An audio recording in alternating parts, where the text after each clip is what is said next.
사도신경으로 우리의 신앙을 하나님께 고백드리겠습니다.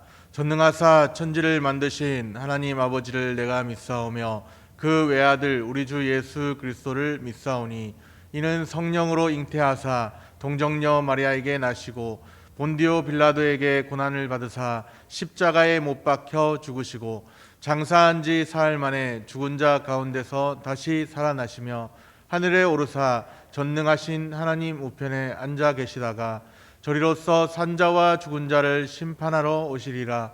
성령을 믿사오며 거룩한 공회와 성도가 서로 교통하는 것과 죄를 사하여 주시는 것과 몸이 다시 사는 것과 영원히 사는 것을 믿사옵나이다. 아멘.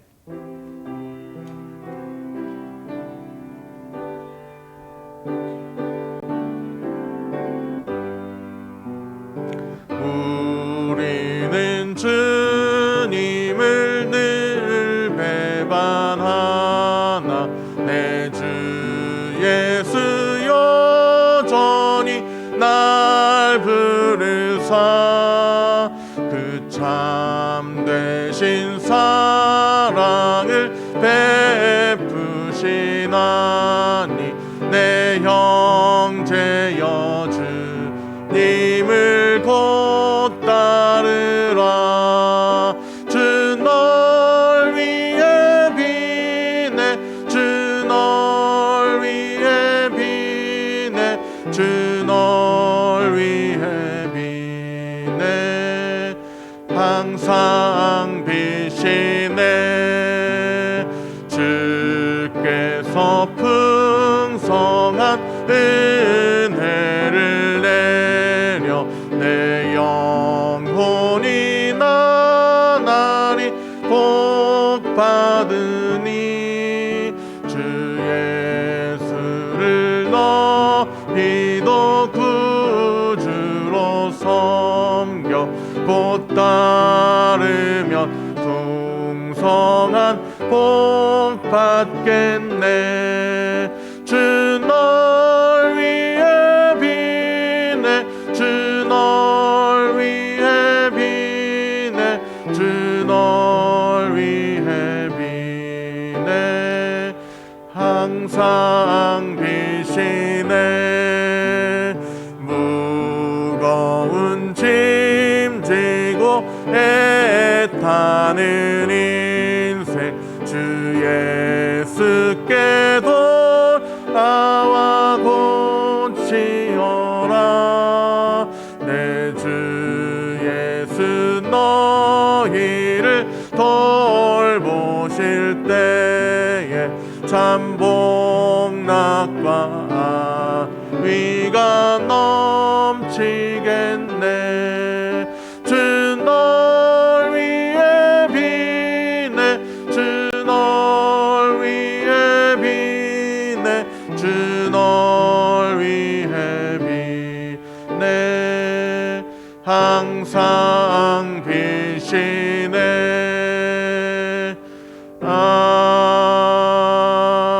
아멘. 오늘 우리에게 주시는 하나님의 말씀 로마서 14장 1절로 6절까지 말씀입니다. 쓰는 기도일기 90쪽입니다. 우리 같이 한 목소리로 읽겠습니다.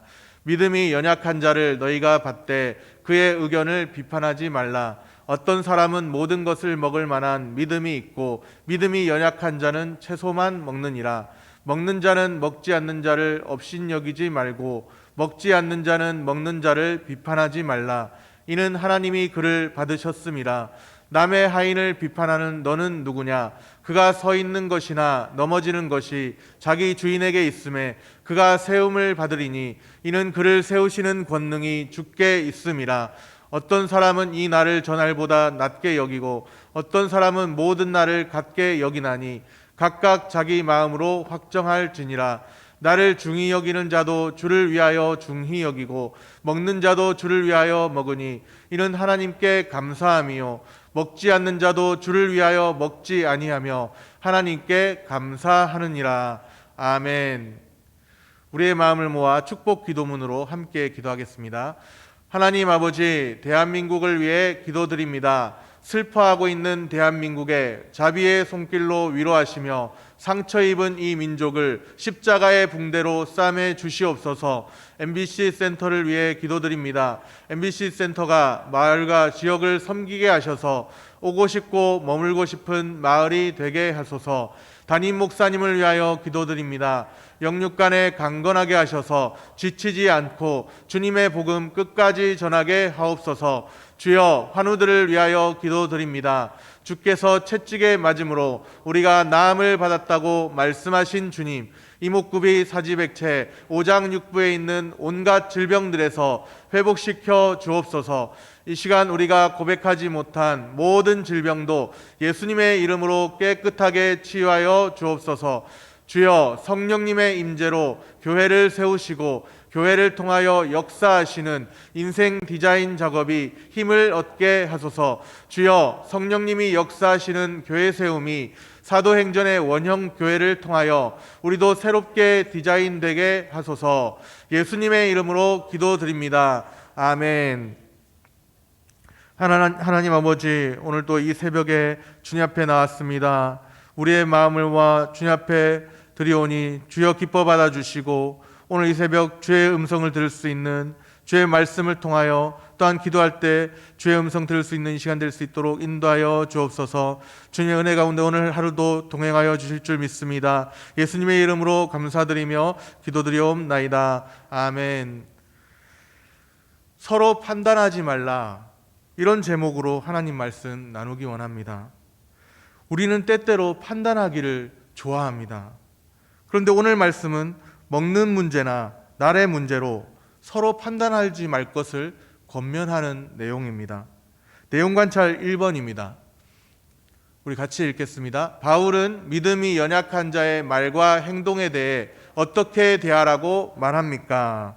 먼저 1절 말씀을 보겠습니다. 1절 말씀입니다. 믿음이 연약한 자를 너희가 받되 그의 의견을 비판하지 말라. 교회 안에 믿음이 연약한 자가 있습니다. 믿음이 강한 자도 있겠죠. 믿음이 연약한 자와 믿음이 강한 자의 이 구분은 바울이 그렇게 구분하고 있습니다. 믿음이 연약한 자가 있고 믿음이 강한 자도 있습니다. 믿음이 연약한 자는 마땅히 그 믿음이 자라가서 믿음이 강한 자가 되어야 합니다. 믿음은 자라가야 합니다. 자신의 믿음이 연약하다는 것을 언제까지나 핑계할 수 없습니다. 또 믿음이 강한 자는 믿음이 연약한 자를 받아들여야 합니다. 또한 비판하지 말라고 말씀하고 있습니다. 믿음이 연약한 자를 너희가 받되, 바울이 그렇게 말씀합니다. 믿음이 연약한 자에 대한 이해가 유대인과 헬라인 사이에 서로 달랐을 것입니다. 유대인이 볼 때는 율법을 알지 못하고 율법과 맞지 않는 삶을 살아가는 헬라인이 믿음이 연약한 자처럼 보였습니다. 헬라인이 보기에는 율법에 얽매여서 자유가 없는 듯 보이는 유대인이 믿음이 연약한 자로 보였습니다. 바울은 어느 한쪽을 일방적으로 지지하는 것 같지는 않습니다. 그런데 바울의 기본 입장은 믿는 자는 모든 것을 먹을 수 있는 자유가 있다는 사실에 의견을 같이 하고 있습니다. 2절에 보면 믿음이 연약한 자는 채소만 먹느니라, 그렇게 말씀합니다. 믿음이 연약한 사람은 음식물을 채소로 제한하고 있다는 것이죠. 음식물에 대한 이 같은 제한에는 의도적으로 부정한 음식을 피한다는 종교적인 이유가 있을 수 있습니다. 또 건강상의 이유나 의식적인 이유 등을 생각해 볼 수도 있겠죠. 당시의 특수한 상황을 고려해 볼 수도 있습니다. 그런데 오늘 말씀에서 우리가 주목해야 할 부분은 믿음이 강한 자와 믿음이 약한 자가 범하기 쉬운 태도가 있다는 것이죠. 바울은 믿음이 강한 자와 믿음이 약한 자가 범하기 쉬운 두 가지 위험한 태도를 지적하고 있습니다. 3절 말씀입니다. 먹는 자는 먹지 않는 자를 업신여기지 말고 먹지 않는 자는 먹는 자를 비판하지 말라. 이는 하나님이 그를 받으셨음이라. 여기에 보면 업신여기지 말고, 또 비판하지 말라. 이런 말씀이 보입니다. 믿음이 강한 자와 믿음이 약한 자가 범하기 쉬운 두 가지 태도가 바로 이것입니다. 업신여기는 것과 비판하는 것입니다. 업신여기는 것은 헬라어 단어를 통해 볼 때 멸시함, 경멸함, 얕본다는 그런 의미가 담겨 있습니다. 믿음이 강한 자는 믿음이 연약한 자의 수준을 생각하면서 얕볼 수가 있는 것이죠. 저 수준밖에 안 되는 그런 사람이라고 그렇게 얕볼 수 있는 것입니다. 반면에 믿음이 연약한 자는 믿음이 강한 자를 이해하지 못합니다. 이해하지 못하고 또 비판할 수 있습니다. 음식물을 채소로만 제한하는 연약한 자들은 믿음이 강한 자들을 이해하지 못합니다. 모든 음식을 무엇이든지 먹을 수 있는 자유를 이해하지 못합니다. 이해 부족 때문에 생기는 성급한 판단이 있을 수 있습니다. 그런 성급한 판단으로 비판하는 태도를 취하게 되는 것이죠. 오늘 우리는 두 가지 태도에 대해서 생각해 보아야 합니다. 업신여기는 것과 비판하는 태도입니다. 저 사람의 수준이 그것밖에 안 되는 것이지 그렇게 업신여기는 것. 저 사람은 왜 저렇게 하는 거야? 도대체 이해할 수가 없어. 그렇게 남을 판단하는 모습. 우리에게는 그런 업신여기는 것과 비판하는 그런 모습이 없는지 돌아보면 좋겠습니다. 그런데 내가 판단하는 그 사람을 하나님께서 받으셨다고 한번 생각해 보십시오. 그도 하나님께서 받으신 형제라고 생각해 보십시오. 하나님께서 받으신 그를 우리가 비판하면 어찌할 것입니까? 남을 판단하는 그 자리에서 내려와야 합니다. 남을 판단하는 자리에서 내려와서 겸손한 마음으로 행할 수 있기를 바랍니다. 내용 관찰 2번입니다. 먹는 자와 먹지 않는 자가 서로 비판하지 말아야 할 이유는 무엇입니까? 4절 말씀 보겠습니다. 남의 하인을 비판하는 너는 누구냐? 그가 서 있는 것이나 넘어지는 것이 자기 주인에게 있음에 그가 세움을 받으리니 이는 그를 세우시는 권능이 주께 있음이라. 아멘. 바울은 이렇게 반문하고 있습니다. 남의 하인을 비판하는 너는 누구냐? 주인이 누구입니까? 오늘 우리에게 있어서 주인은 바로 하나님이십니다. 우리 각자는 주님의 종들, 하인들입니다. 집 주인이 있는데 집 주인의 그 기준을 제쳐두고서 서로 업신여기거나 판단하는 일이 있다면 그것은 집 주인을 제쳐두고 행하는 그 모든 것은 월권입니다. 주인의 영역을 침해하는 행위라는 것이죠. 주인의 역할을 가로채고 다른 하인들에게 자신의 기준을 강요할 때 불화가 일어나게 됩니다. 다툼이 일어나게 되는 것이죠. 자신의 기준에 상대를 맞추려고 하지 말아야 합니다.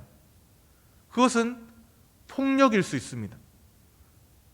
그러면 우리는 어떤 기준으로 상대를 대해야 할까요? 오늘 본문 5절에 보면 이렇게 말씀합니다. 어떤 사람은 이 날을 저 날보다 낮게 여기고 어떤 사람은 모든 날을 같게 여기나니 그 뒤에 뭐라고 돼 있죠? 각각 자기 마음으로 확정할지니라. 각각 자기 마음으로 확정하라. 그렇게 말씀합니다. 주체적인 신앙으로 판단하고 결정하라는 말씀입니다. 그런데 우리가 그렇게 주체적인 신앙으로 판단하고 결정하는 데 있어서 각각 자기 마음으로 확정하는 데 있어서 빼놓을 수 없는 중요한 기준이 있습니다. 6절 말씀을 보겠습니다. 6절 말씀 같이 읽습니다. 나를 중히 여기는 자도 주를 위하여 중히 여기고 먹는 자도 주를 위하여 먹으니 이는 하나님께 감사함이요 먹지 않는 자도 주를 위하여 먹지 아니하며 하나님께 감사하느니라. 아멘. 반복되는 단어가 보이시죠? 주를 위하여, 주를 위하여, 주를 위하여입니다. 하나님께 감사함이요 하나님께 감사하느니라. 그렇게 되어 있습니다. 주를 위하여 하라는 것이죠. 하나님께 감사함으로 하라는 말씀입니다. 그러니까 주를 위하여 하나님께 감사함으로 하는 것이 우리의 기준이 된다는 것입니다. 각각 자기 마음으로 확정하되 주를 위하여 감사함으로 하면 됩니다. 겉으로 나타난 모습이 어떠하든지 괜찮습니다. 그가 하나님께 감사와 하나님의 영광을 위해서 행하고 있는 것이라고 한다면 하나님께서는 그 모든 것을 기뻐 받으십니다. 내 신앙의 기준으로 타인을 업신여기거나 판단하려는 태도를 멈추어야 합니다. 하나님께서 나를 받으시고 또한 그를 받으시고 하나님께서 나와 그를 사랑해 주신 그 사실을, 우리가 형제라고 하는 그 사실을, 또 우리가 주를 위하여 살고 주를 위하여 죽는 그런 사람들이라고 하는 그 사실을 기억해야 합니다. 나보다 남을 낮게 여겨야 합니다. 나보다 남을 낮게 여기지 못하기 때문에 내가 때로는 높아져 있고 때로는 상대와 비교해서 열등감에 빠져 있기도 하고 우월감에 빠져 있기도 하기 때문에 많은 불화와 많은 다툼들이 일어나는 것입니다. 나보다 남을 낮게 여기고 오직 주를 위하여, 주님의 영광을 위하여 그렇게 감사함으로 행하는 은혜가 있게 되기를 소원합니다. 오늘의 기도, 자신의 이름을 넣어서 기도하겠습니다. 주여, 최성욱은 남을 판단하는 자리에 서지 않는 겸손한 마음을 주소서. 아멘. 하나님 아버지, 남을 판단하는 그 자리에서 내려와 겸손한 마음으로 행하게 하여 주옵소서. 주를 위하여, 주님의 영광을 위하여 하나님께 감사함으로 행하고 있는 우리 삶인지 돌아보게 하시고 주의 영광에 위하여 달려가는 우리 한 사람 한 사람 될 수 있도록 인도하여 주옵소서. 오늘도 주를 위하여 감사함으로 행할 수 있기를 원합니다. 나보다 남을 낮게 여기고 하나님의 영광에 위하여 달려가는 우리 모두가 될 수 있도록 주님 인도하여 주옵소서. 예수님의 이름으로 감사드리며 기도드리옵나이다. 아멘. 하늘에 계신 우리 아버지여, 이름이 거룩히 여김을 받으시오며 나라의 임하옵시며 뜻이 하늘에서 이룬 것 같이 땅에서도 이루어지이다. 오늘날 우리에게 일용할 양식을 주옵시고 우리가 우리에게 죄 지은 자를 사하여 준 것 같이 우리 죄를 사하여 주옵시고 우리를 시험에 들게 하지 마옵시고 다만 악에서 구하옵소서. 대개 나라와 권세와 영광이 아버지께 영원히 있사옵나이다. 아멘. 오늘도 주신 말씀 생각하면서 기도하시고 나라와 민족을 위하여 또 주의 몸된 교회와 세우신 담임 목사님을 위하여 우리 주여 한번 부르고 기도하겠습니다. 주여! 하나님 아버지 감사합니다. 오늘도 주 앞에 나와 기도하는 이 시간, 내 기도하는 그 시간, 그때가 가장 귀하고 즐겁다고 하는 그 고백이 우리 가운데 있게 하시옵소서.